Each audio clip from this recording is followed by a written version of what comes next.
사무엘상 16장 14절부터 23절에 있는 성경 말씀입니다. 구약 성경 435페이지가 되겠습니다. 435쪽 사무엘상 16장 14절부터 23절까지의 하나님의 말씀입니다. 이제 제가 이 계시의 말씀을 봉독해 올리겠습니다. 여호와의 영이 사울에게서 떠나고 여호와께서 부리시는 악령이 그를 번뇌하게 한지라. 사울의 신하들이 그에게 이르되 보소서, 하나님께서 부리시는 악령이 왕을 번뇌하게 하온즉 원하건대 우리 주께서는 당신 앞에서 모시는 신하들에게 명령하여 수금을 잘 타는 사람을 구하게 하소서. 하나님께서 부리시는 악령이 왕에게 이를 때에 그가 손으로 타면 왕이 나으시리이다 하는지라. 사울이 신하에게 이르되 나를 위하여 잘 타는 사람을 구하여 내게로 데려오라 하니 소년 중 한 사람이 대답하여 이르되 내가 베들레헴 사람 이새의 아들을 본즉 수금을 탈 줄 알고 용기와 무용과 구변이 있는 준수한 자라. 여호와께서 그와 함께 계시더이다 하더라. 사울이 이에 전령들을 이새에게 보내어 이르되 양치는 내 아들 다윗을 내게로 보내라 하매 이새가 떡과 한 가죽 부대의 포도주와 염소 새끼를 나귀에 슬리고 그의 아들 다윗을 시켜 사울에게 보내니 다윗이 사울에게 이르러 그 앞에 모셔 서매 사울이 그를 크게 사랑하여 자기의 무기를 드는 자로 삼고 또 사울이 이새에게 사람을 보내어 이르되 원하건대 다윗을 내 앞에 모셔 서게 하라. 그가 내게 은총을 얻었느니라 하니라.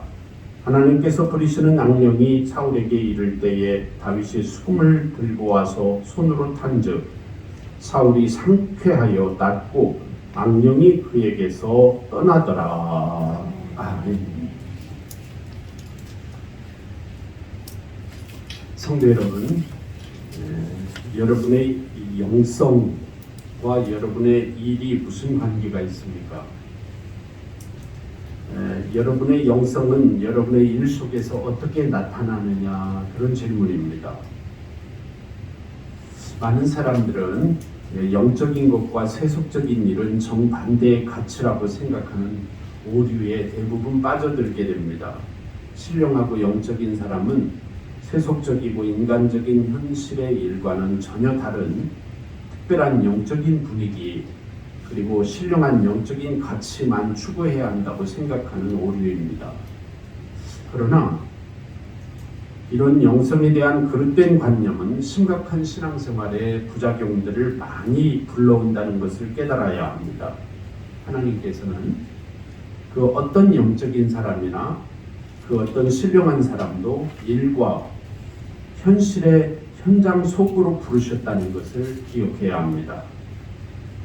성도와 교회의 거룩함과 영적인 가치라는 것은 결국 하나님께서 부르시고 있게 하신 현실과 일 속에서 빛나는 가치가 된다는 것을 잊지 말아야 합니다.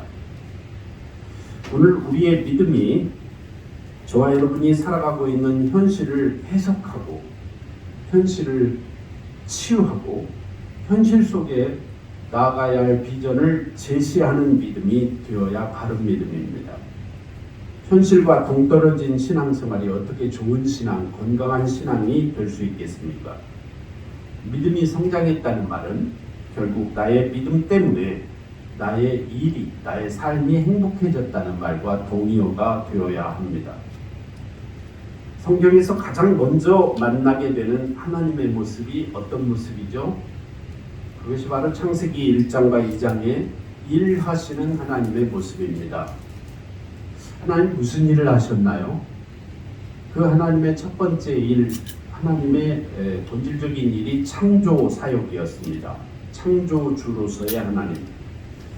하나님 세상을 만드시고 우리 인생을 만드시고 생명을 있게 하시고 존재하게 하신 그 하나님의 창조의 일이 곧 하나님의 일이었습니다.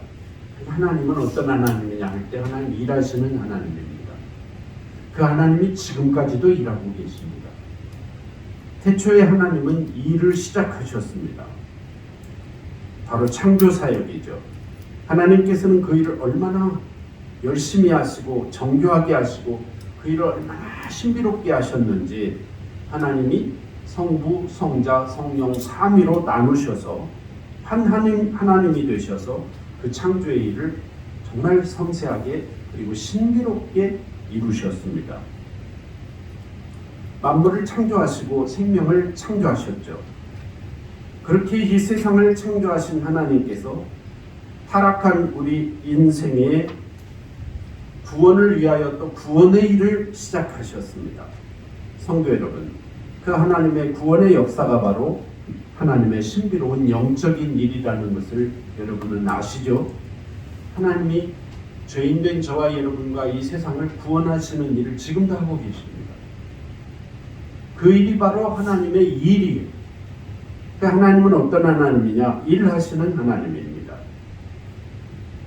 그리고 하나님께서는 지금 이 순간도 우리 속에 역사하셔서 오늘 예배를 드리고 있는 저와 여러분을 구원받은 하나님의 백성이지만 이제 좀 더 영화롭게 하시려고 일하고 계십니다. 이것이 바로 기독교 신앙의 믿음입니다. 그렇습니다. 우리가 믿는 하나님은 태초부터 일하셨고 그 일 속에서 거룩하신 하나님이십니다. 그분 하나님께서 지금 우리가 예배를 드리는 이 시간에도 저와 여러분을 하나님의 거룩한 백성으로 부르셨습니다. 그리고 오늘 이 말씀을 통해 우리에게 또 거룩한 일을 맡기고 계십니다.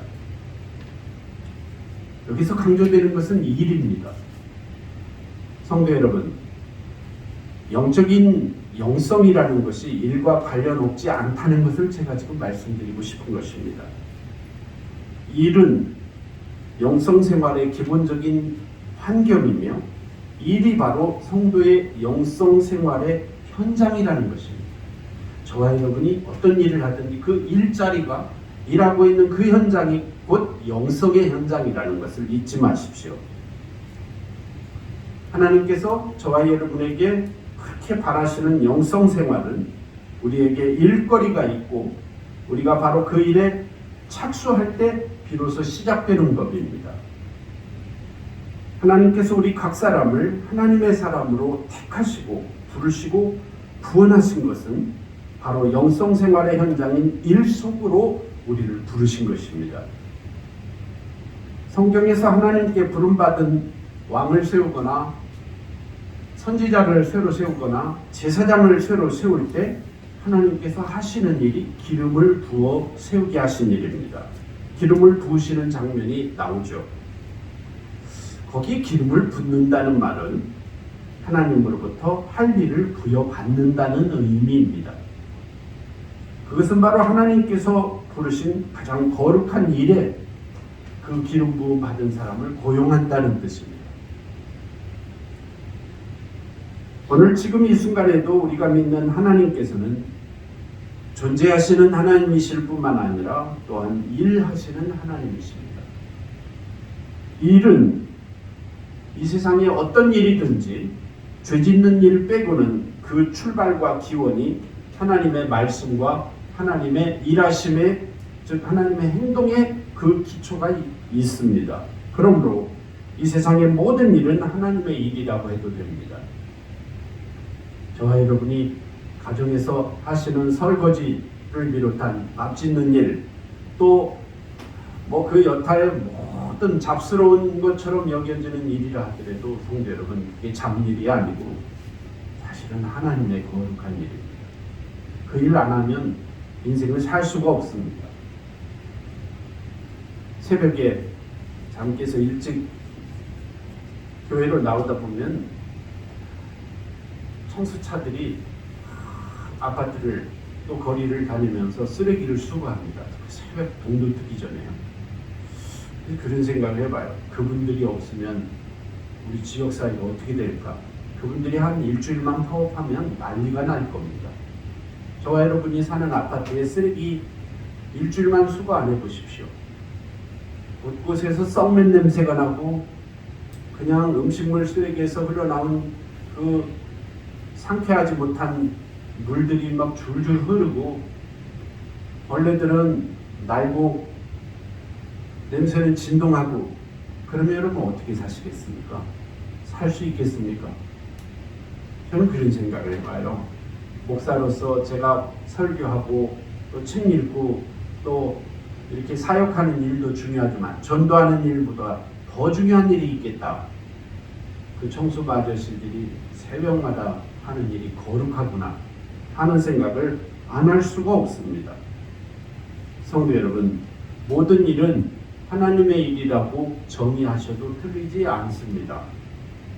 이 세상에 영적인 일이 따로 있고 세속적인 일이 따로 있다고 구분하지 마십시오. 이 세상에서 가장 중요하고 가치 있는 하나님의 임재와 역사의 현장이 바로 저와 여러분이 일하고 있는, 이 세상 모든 사람들이 일하고 있는 일의 현장입니다. 본질적으로 일은 하나님께서 시작하셨고 지금도 하나님이 하고 계십니다. 따라서 인간이 너무도 쉽게 하나님처럼 될 수 있는 방법이 있는데 그것은 바로 일하는 것입니다. 왜냐하면 일이 하나님의 일이에요. 하나님이 하신 일이고 하나님 맡기신 일이에요. 그래서 인간이 하나님처럼 하나님을 닮아갈 수 있는 방법이 길이 뭐냐면 일입니다. 일. 때문에 일의 현장은 인간에게 가장 위험한 유혹의 현장이 될 수도 있다는 것입니다. 우상 숭배하다가 하나님처럼 되다가 아담과 하와가 타락했고 우상 숭배하다가 이스라엘 민족이 타락하잖아요. 그것처럼 말입니다. 사람들은 일 속에서 행복하고 보람있고 성장하고 성숙하기도 하지만 반대로 일 속에서 유혹을 받고 일 속에서 타락하고 일 속에서 멸망하기도 합니다. 일은 인간에게 가장 큰 축복이며 기회가 되기도 하지만 반대로 가장 큰 유혹이 되기도 합니다. 일은 잘하면 축복이지만 잘못하면 죄가 됩니다. 다윗이 밧세바와 간음했던 사건보다 더 나쁜 파괴적인 일로 더 나쁜 죄로 여긴 죄가 바로 사울이 예배를 훼손한 죄였다는 사실을 성경은 다윗의 삶과 사울의 삶을 부각시키며 우리에게 가르치고 있다는 것을 기억하십시오. 오늘 성경 말씀을 읽어보면 두 사람이 대조적으로 대비되어 그려지고 있습니다. 한 사람은 여호와의 영이 떠난 사람 사울, 그리고 다른 한 사람은 하나님께서 함께 계시는 사람 다윗입니다. 이 두 사람이 묘하게 대비되고 있습니다. 성도는 하나님의 영을 통해 받은 모든 은사로 세상을 섬기라고 부름받은 하나님의 백성이 바로 성도입니다. 교회는 그 하나님의 백성들이 모인 공동체가 교회입니다. 성도가 성도이고 교회가 교회가 되는 본질은 바로 하나님이 함께 하신다는 것에 있습니다. 아무리 사람이 많이 모여도 아무리 거대한 교회 외모를 이루어서도 하나님이 함께 하시지 않으면 우리 인간이 볼 때는 교회라고 할지 모르겠지만 하나님이 보실 때는 교회로 보지 않습니다. 오늘 본문 말씀 14절은 이렇게 시작하죠. 하나님의 영이 사울에게서 떠나고 라는 말씀입니다. 이 말씀 굉장히 무서운 말씀입니다. 하나님의 영이 사울에게서 떠나고, 하나님의 영이 사울 왕을 떠났습니다. 그런데 더욱 안타까운 것은 그렇게 하나님의 영이 사울 왕을 떠나니까 여호와께서 부리시는 악령이 그 사울의 정서와 불안감을 사울에게 불러오기 시작했다는 것입니다. 여호와께서 부리시는 악령이라는 표현은 좀 더 직접적이고 정확한 해석을 하자면 여호와 하나님으로부터 나온 좋지 않은 영입니다. 악은 도덕적인 차원에서 악을 뜻하기도 하지만 불행이나 좋지 않은 비호감을 뜻하는 형용사로 쓰이기도 합니다. 따라서 악령을 성령이 떠난 상태에서 사울에게 하나님이 보낸 심판의 영으로 볼 수도 있습니다. 그러니까 사울에게서 하나님의 영이 떠나니까 심판의 영이 사울의 정서와 감정을 지배해서 사울이 딴 사람이 되기 시작하는 겁니다. 대표적인 사울의 모습은 두려워 벌벌 떠는 모습입니다. 이때부터 사울은 그의 온 삶이 두려움으로 충만해요. 처음 하나님께서 사울에게 기름 부으실 때 사울은 성령 충만한 사람이에요. 하나님의 영이 함께하는 사람이었어요. 그런데 하나님의 영이 떠나자 하나님의 심판의 영이 와서 사울을 지배하니까 사울이 눈만 뜨면 두려워해요. 모든 것이 겁나요. 왕인데도 벌벌벌 떨어요. 그래서 오늘 본문에 보면 너무 안타까운 그 사울의 왕의 모습을 본 신하들이 모여서 왕과 회의를 합니다. 왕이시여, 왕께서 이렇게 두려워 떨어서야 되겠습니까? 왕이 이렇게 불안해해서야 되겠습니까? 좋은 방법은 수금 잘 타는 사람 한 사람을 구해서 왕께서 불안에 떨 때에 그 사람으로 하여금 수금을 타게 해서 왕이 불안해서 벗어났으면 좋겠습니다. 그 사람이 어디 있는지 알아봐라. 한 소년이 신하 중에 사울왕의 신하 중에 한 소년이 이렇게 말합니다. 제가 저기 기브아 이새의 아들 중에 한 아들을 제가 아는데 다윗이라는 이름을 가진 양을 치는 아들이 있습니다. 그 아들이 수금을 탈 줄 알고 그리고 용맹하기도 하고 지혜롭기도 합니다. 제가 보는 한에 있어서 그 아들의 특징은 여호와께서 함께 하시는 자입니다. 이렇게 말합니다. 하나님이 함께 하시는 자. 자, 이 표현과 무엇이 오버랩되는지 여러분 잘 기억하시겠습니까? 하나님의 14절에 보면 사울이 지금 어떤 상태예요? 하나님의 영이 떠난 사람. 이 소년이 말하는 다윗은 어떤 사람? 여호와께서 함께 하시는 사람. 대비되죠. 대비됩니다. 성도 여러분 기억하십시오. 하나님의 영이 떠나면 사람은 더 이상 사람 노릇 못합니다. 그분이 사울 왕이어도 벌벌 떨어요. 그런데 저 들녘에서 양치는 소년인데 그 이름이 다윗이에요. 근데 이 천하게 사는 다윗 말입니다. 이 다윗은 여호와께서 함께 하시는 아이예요. 이 다윗이 왕 곁에서 수금만 타도 벌벌 떨던 왕이 돌변해요. 고요한 사람, 치유돼요. 회복돼요.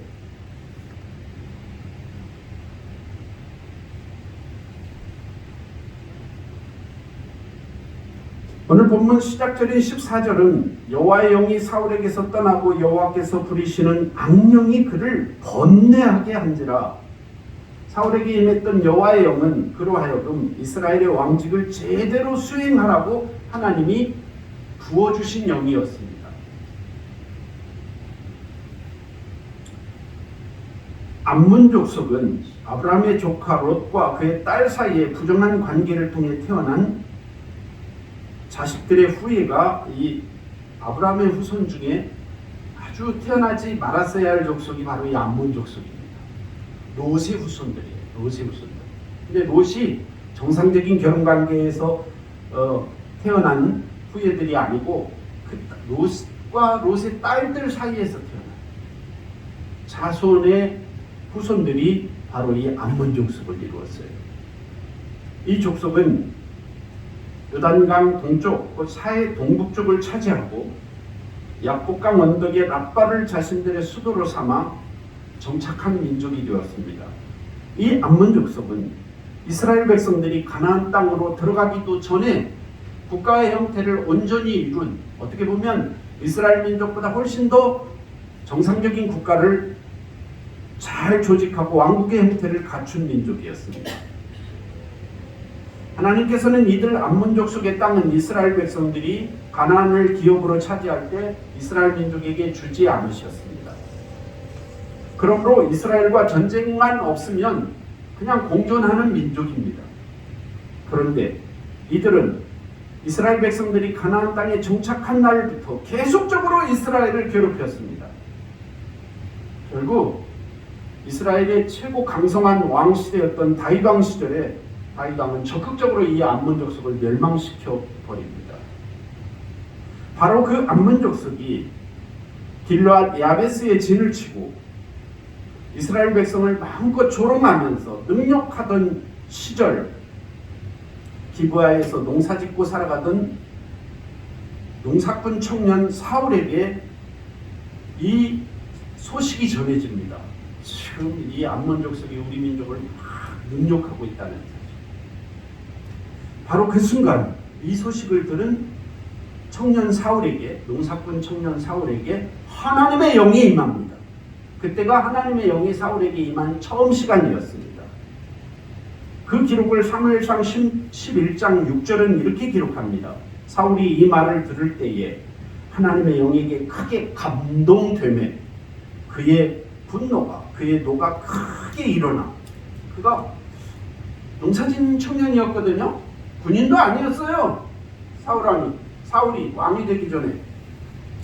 그런데 암몬 족속이 쳐들어와서 우리 이스라엘 민족을 능욕하고 희롱한다는 소식을 듣자마자 하나님께서 주신 영이 그를 감동해서 그 속에서 분노가 일어나는데, 의로운 하나님의 분노가 일어납니다.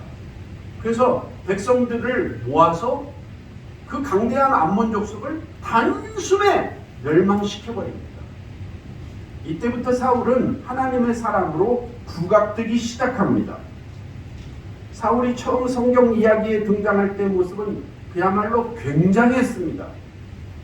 그는 엄청난 장신, 키가 컸어요. 우선 키가 컸어요. 그 시대에. 장신에다 사랑스러운 겸손까지 지닌 참 좋은 인물이었어요. 통치도 뛰어나고 인격도 뛰어나요. 거기에 하나님의 영이 감동했으니 이 사람이 어떤 사람이었을까요? 굉장했겠죠? 사무엘상 10장 24절에서 사무엘 선지자까지도 그를 이렇게 축혀 세웠습니다. 주께서 뽑으신 이 사람을 보라. 온 백성 가운데 이만한 인물이 있겠느냐? 백성들 앞에서. 그러자 백성들은 한 사람도 부정하지 않고 동의한다는 열광적인 함성으로 임금님 만세를 외쳤어요. 이미 임금이 되기도 전에 임금님 만세. 이스라엘의 첫 번째 왕으로 선택된 영예와 책임에도 불구하고 그는 자만하지 않았습니다. 얼마나 훌륭한 사람인지 몰라요. 백성들이 임금님 만세하고 자기를 높이는 대로 자기를 낮췄어요. 이 시절에 하나님의 영이 함께 하시던 시절까지 사울은 정말 괜찮은 사람이었어요. 그는 여전히 늘 하던 농부의 일을 고향으로 돌아가서 계속했어요. 왕으로 임명되기 전까지. 첫 번째 군사활동, 즉 암몬으로부터 길르앗 야베스를 구해내는 일은 대단한 성공을 거두었습니다. 그리고 암몬에 이어서 블레셋 족속까지 다 멸망시켜버렸습니다. 시간이 지남에 따라 이스라엘 백성들은 점차 이 사울이란 장군이 장군으로서 탁월할 뿐만 아니라 한 인간으로서도 참 멋지고 훌륭한 사람이라는 사실을 깨닫게 되었습니다. 오늘날로 말하면 대통령감이다. 지지도가 막 높아지는 거예요. 그가 하는 일들을 보니까, 그의 인격과 품성을 보니까 괜찮은 사람이에요. 첫 번째 승리 직후 열광적인 충성심으로 사울을 추종하던 무리 중에 몇 사람이 전에 선지자께서 사울을 당신을 왕으로 추대할 때 반대했던 몇 사람이 있다는 것을 상기시키면서, 왕이시여 지금이 기회입니다. 그 반대파를 없애야 됩니다. 당신 잠시 후면 왕이 될 텐데 당신이 왕으로 추대되던 시절에 반대했던 놈들을 이 시기에 싹 쓸어버립시다. 다 처단하죠. 명령만 내리시면 우리가 가서 그놈들 목을 베겠습니다. 그러나 사울은 그때 은혜와 관용의 정신으로 권력을 행사하는 탁월한 영적인 리더십의 정신을 잃지 않았습니다. 인간적인 출세와 명성을 높이는 절호의 기회였음에도 불구하고 그는 그 충성스러운 척하는 제자들의 제안을, 신하들의 제안을 단호하게 거절했습니다. 이처럼 하나님의 영이 붙들려 겸손함이 유지될 때까지 사울의 삶과 사역은 형통 그 자체였습니다. 그러나 이랬던 사울 왕의 삶이 황폐해져가는 모습이 점점 나타나기 시작합니다. 그 시작점이 바로 오늘 본문 말씀 1절인 14절입니다. 사울에게서 주의 영이 떠났고, 여러분 이 말씀이 얼마나 안타까운 말씀입니다. 그 훌륭한, 그 멋진, 그렇게 추앙받던 사울에게서 주의 영이 떠난, 그 대신에 주께서 보내신 악한 영이 사울을 괴롭혔다. 번역하면 이런 뜻입니다. 사울에게서 하나님의 영이 떠나면서 그의 정신과 정서는 혼란에 빠졌습니다. 하나님의 영이 떠나니까 정신과 정서가 완전히 흐트러져요. 사울은 어떤 적과 싸우던 그들보다 우월했고 싸우기만 하면 연승을 거두었습니다. 하지만 모든 것이 그렇게 좋지만은 않다는 것을 가리키는 나쁜 징후들이, 불안한 불길한 징후들이 서서히 나타나기 시작했습니다. 사울이 잔인한 블레셋 족속과 야비한 아말렉 족속을 얼마나 멋지게 대파했는지를 말해주는 성경 이야기 속에 중간중간에 사울이 비록 카리스마적인 매력을 지니기는 했지만 하나님과 예배에 대하여 소홀히 여기는 몇몇 행위들을 하는 장면들이 나타나기 시작합니다. 이것이 바로 사울이 멸망해 가는 표지들이었습니다. 그는 점점 하나님의 영과 멀어지면서 그가 생각하는 하나님의 영과 그의 일이 분리되기 시작했습니다. 이게 하나이어야 정상인데 처음에 하나님의 영이 함께할 때는 하나이었다가 이게 이제 분리되기 시작합니다. 사울은 전쟁과 통치라는 자신의 일 속에서 불순종을 밥 먹듯이 저지르기 시작했고, 보다 못한 사무엘 선지자는 사울의 잘못을 과감하게 목숨을 걸고 지적하며 맞섰습니다. 흥미로운 사실은 그 사울의 불순종에 공통점이 있었는데 그것이 모두 예배와 관련되어 있다는 사실입니다. 예배와 관련하여 불순종을 저질러요. 다 죽이라 했는데 좋은 양, 좋은 소, 좋은 낙타를 죽이지 않아요. 남기고요. 자기는 순종한다고 더 좋은 제사를 하나님께 드리려고 아껴두었다고 말해요. 그러나 그것은 백성들에게 인기를 얻고 백성들에게 인정받고 싶은 자기 욕망을 앞세운 행위였습니다. 사무엘 선지자가 순종이 제사보다 낫고 여호와의 말씀을 듣는 것이 황소를 잡아 제사를 드리는 것보다 낫다고 책망한 이유가 바로 그것입니다. 사울은 점점 하나님을 하나의 수단으로 하나님께 드리는 제사를 자기의 유익을 위한 방편으로 여기기 시작했습니다. 사울은 하나님을 이용하려고 했지만 하나님은 결코 사울에게 이용당하지 않는 분이십니다. 왕으로서 정치하는 일에만 빠져서 급기야 예언자로서의 사명을 망각한 허울뿐인 왕이 되기 시작한 것입니다. 즉 이를 위해 예배가 도구화되는 지경에 이르게 된 것이죠. 그리고 그 결과는 치명적인 결과를 가져왔습니다. 그 치명적인 결과가 바로 하나님의 영이 사울을 떠난 것입니다. 예배를 자신의 삶의 도구로 전락시키는 사울에게서 하나님의 영이 떠났습니다. 우리가 추구해야 할 것은, 오늘 저와 여러분도 정신 차리고 꼭 잊지 말아야 할 것은, 저와 여러분이 하는 일 속에 하나님이 기대하시는 영성이 나타나야 한다는 것입니다. 사울처럼 일과 영성이 분리되면 안 됩니다. 그건 하나님의 뜻이 아니에요. 건강한 것이 아닙니다.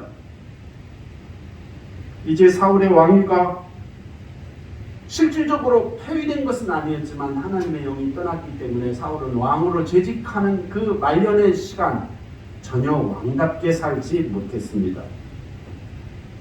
다시 한번 계속 반복하지만 오늘 본문 첫 절인 14절 여호와의 영이 사울에게서 떠났고 여호와께서 부리시는 악령이 그를 번뇌하게 한지라.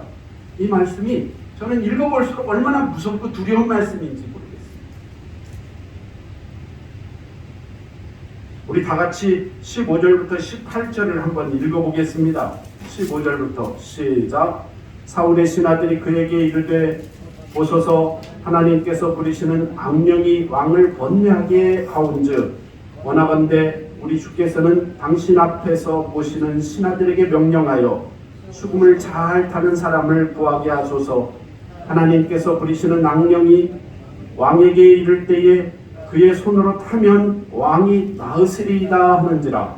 사울이 신하에게 이르되 나를 위하여 잘 타는 사람을 구하여 내게로 데려오라 하니 소년 중 한 사람이 대답하여 이르되 내가 베들레헴 사람 이새의 아들을 본즉 수금을 탈 줄 알고 용기와 무용과 부변이 있는 준수한 자라. 여호와께서 그와 함께 계시더이다 하더라. 여러분, 여기서 장차 왕위에 오를 자로서 한 사람이 지금 드러나기 시작하죠. 수면 위로 나타납니다. 그가 바로 다윗입니다. 그리고 그의 다윗이 갖춘 자질, 다윗이 갖춘 영적인 내공이 여기 표현되어 있어요. 내적으로는 다윗은 겸손한 사람, 성실한 사람, 진실한 사람이었고, 그리고 그의 드러나는 외적으로는 사자나 곰을 맨손으로 물리치는 호기와 그리고 무용과 그 증거를 다 드러내는 훌륭한 사람이었던 것입니다. 아무튼 여호와께서 다윗과 함께 계신다는 이 사실은 이후 모든 면에서 다윗에게 승리가 보장되어 있음을 예시하고 가리키는 말씀입니다. 이어지는 19절부터 22절도 함께 읽어보겠습니다. 19절부터 시작. 사울이 이에 전령들을 이새에게 보내어 이르되 양치는 내 아들 다윗을 내게로 보내라 하매 이새가 떡과 한 가죽부대의 포도주와 염소 새끼를 나귀에 실리고 그의 아들 다윗을 시켜 사울에게 보내니 다윗이 사울에게 이르러 그 앞에 모셔 서매 사울이 그를 크게 사랑하여 자기의 무기를 드는 자로 삼았고 또 사울이 이새에게 사람을 보내어 이르되 원하건대 다윗을 내 앞에 모셔 서게 하라. 내가 그가 내게 은총을 얻었느니라 하니라 하신 말씀입니다. 여기 보면 그 앞에 모셔 서매. 자, 그 앞에 모셔 서매. 누가 누구를 모셨어요? 다윗이 사울 앞에 사울 왕을 모셔요. 얼마나 잘 모시는지 사울 왕이 이 다윗이 자기 앞에만 있으면 편안해져요. 악령이 지배하다가도. 그러니까 나중에는 너 내 앞에 그냥 모셔서 수금만 타는 청년 노릇만 하지 말고 나를 지키는 호위병 해라. 그래서 무기 드는 자를 지켜요. 자기의 병기 든 자를 삼고 21절 하반절에 보면 자기의 병기 든 자를 삼고 여기 자기의 병기 든 자라는 말이 무슨 뜻이냐면 왕이 가장 위급할 때 왕을 지키는 호위무사를 말하는 겁니다. 네? 왕이 가장 위급할 때 자기의 몸을 던져서라도 왕을 지키는 최측근 경호원을 말하는 거예요. 아무나에게나 이 일을 시키지 않습니다. 가장 뛰어나고 가장 충성스럽고 가장 믿을 만한 사람을 왕의 호위병, 호위무사를 시키는 거예요. 불안한 사울왕이 양치기 소년이었던 다윗을 처음에 수금 타는 자로 불렀다가 병기 드는 자로 고용했다는 뜻이에요. 23절 마지막 절을 읽어볼까요? 23절 시작. 하나님께서 부리시는 악령이 사울에게 이를 때에 다윗이 수금을 들고 와서 손으로 탄즉 사울이 상쾌하여 낫고 악령이 그에게서 떠나니라. 여러분 참 오아시스의 사막의 오아시스 같이 갈증을 풀어주는 오늘 본문 전체절 중에 참 괜찮은 상쾌한 말씀이죠. 사울이 막 번민하고 악령에 시달릴 때 다윗 청년이 와가지고 수금을 타면 상쾌하여 낫고 악령이 그 시간만큼은 떠나요. 자, 이로써 드러나는 게 뭐냐면 다윗이 하나님과 함께하는 사람이라는 게 점점 부각되는 거예요. 이 본 말씀 23절 말씀은 다윗이 사울에게서 사랑을 받을 수 있었던 중요한 이유, 그리고 점차적으로 다윗이 이스라엘의 왕으로 부각되어야 할 이유를 말씀하는 내용입니다. 이때 당시 사울 왕이 걸린 질병이 뭐냐 하는 것을 제가 의사는 아니지만 의학적으로 오늘의 현실에 맞춰서 이 병명이 뭐냐를 한번 여러분 밝혀본다면 뭐라고 말하겠습니까? 사울왕은 틀림없이 우울증 환자입니다. 아주 깊은 우울증 환자, 심한 우울증으로 인한 정신착란 증세입니다. 우울증이 깊어지니까 막 환청이 들리고 환각이 보이고, 그래서 악령이 사울에게 임하기만 하면 사울이 딴 사람이 되는 거예요. 기골이 장대한 장신이었고 정말 겸손했던 사람이었고 하나님의 영이 함께 하셨을 때는 정말 훌륭한 인품의 사람이었는데 하나님의 영이 떠나니까 깊은 우울증이 그의 감정과 정서를 지배하고 그 심각한 우울증이 점점 더 깊은 병을 일으켰는데 정신착란 증세를 일으킨 거예요. 그때 수금을 타는 소년 다윗이 수금만 타면 상쾌하게 낫고 악령이 잠시 떠나요. 성도 여러분, 이 모습을 보면서 이렇게 오늘 본문 말씀을 정리할 수 있겠습니다. 오늘 말씀의 제목을 제가 왕을 섬기는 왕이라고 잡았습니다. 왕을 섬기는 왕. 이 앞에 왕은 정신착란증에 걸린 사울왕이고요. 섬기는 왕은 누구예요? 아직 왕이 안 된 장차 왕이 될 다윗입니다. 성도 여러분, 다윗은 사울이 망쳐놓은 그 일을 바로잡으라는 임무를 하나님으로부터 부여받은 사람입니다. 다윗은 사무엘 선지자에 의해 왕으로 기름 부음을 받은 지 20년 후에 이스라엘의 왕이 됩니다. 성경을 읽어보면 여러분은 혹시 착각해 다윗이 이세 아들 8번째 아들이었던 다윗이 기름 부음을 결국 받게 되잖아요. 이렇게 이제 더 아들 없느냐? 사무엘 선지자 그래가지고 하나 있기는 있는데 그러면 양치기 하는 놈입니다. 볼 것도 없습니다. 그런데 데려오라고 해서 결국 하나님이 선지자 사무엘을 감동하셔서 그 8번째 막내 아들 다윗에게 기름을 붓습니다. 그리고 다음날 왕이 된 게 아닙니다. 몇 년 걸렸다고요? 20년 걸렸어요. 그 20년 동안 다윗이 계속 무슨 일 했을까요? 양치기 했습니다. 오늘 사울 왕에게 정신착란증과 깊은 우울증에 걸린 사울 왕에게 불려가던 날도 어디에서 불려갔어요? 양치기 하러 불려갔습니다. 성도 여러분, 제가 한 주간 설교 준비하면서 이 말씀을 읽으면서 깨달은 바가 있습니다. 하나님의 우리 인간에게는 기름 부음 받으면 바로 왕이 될 것 같죠? 왕이 되어야 정상인 것 같죠? 하나님은 절대 급하지 않으십니다. 하나님은 왕의 일도 중요하지만 양치기 일이 더 중요합니다. 영성은 어떤 종류의 일을 하느냐보다 맡겨진 일을 어떻게 하느냐가 진짜 영성입니다. 사람은 외모를 보지만 하나님 중심을 보십니다. 여러분이, 저와 여러분이 하나님께서 주신 일을 하나님의 일로 여기지 않는 한 하나님이 축복하는 법이 없습니다. 아무리 사람들이 무시해도 지금 내가 갖고 있는 이 보잘것없는 일같이 보이는 일이 하나님이 주신 사명이고 하나님이 주신 특권이고 하나님 주신 축복의 일이라고 여기며 하는 그 사람을 하나님 쓰신다. 아무리 왕이었지만 사울 왕은 하나님께 드리는 제사를 인간의 도구로 이용하고 하나님 앞에 가졌던 처음 마음이 변질되고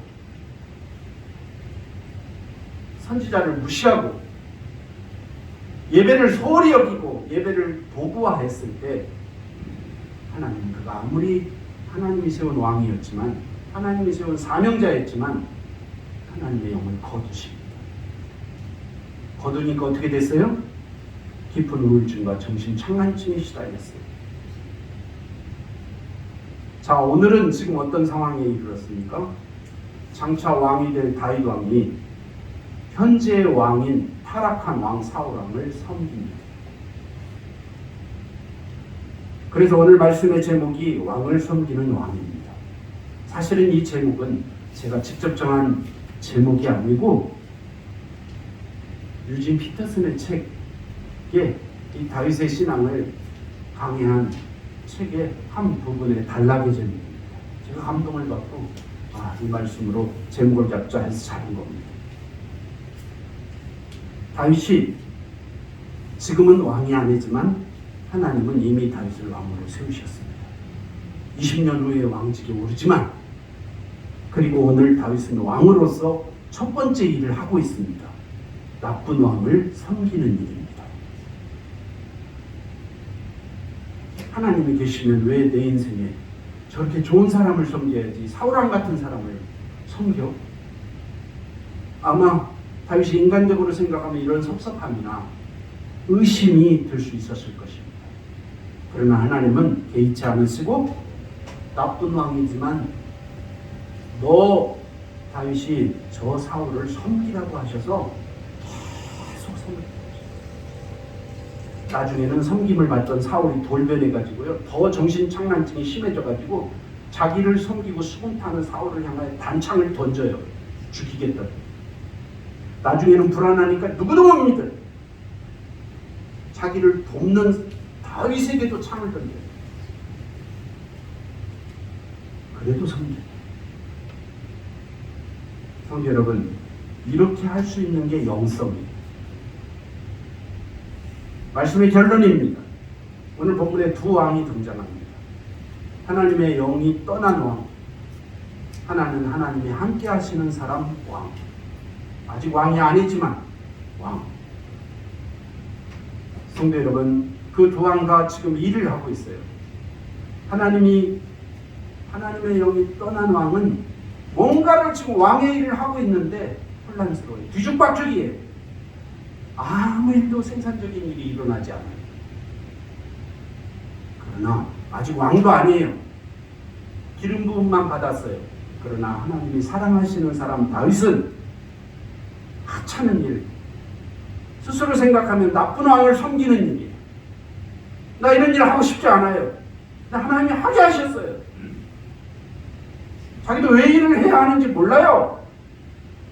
다윗이 이때 왕 되고 싶어서 왕궁에 들어간 게 아니에요. 왕이 오라고 하니까 억지로 간 거예요. 그렇죠? 그러나 하나님께 순종하고 겸손할 때 하나님은 그의 길을 인도하시는 겁니다.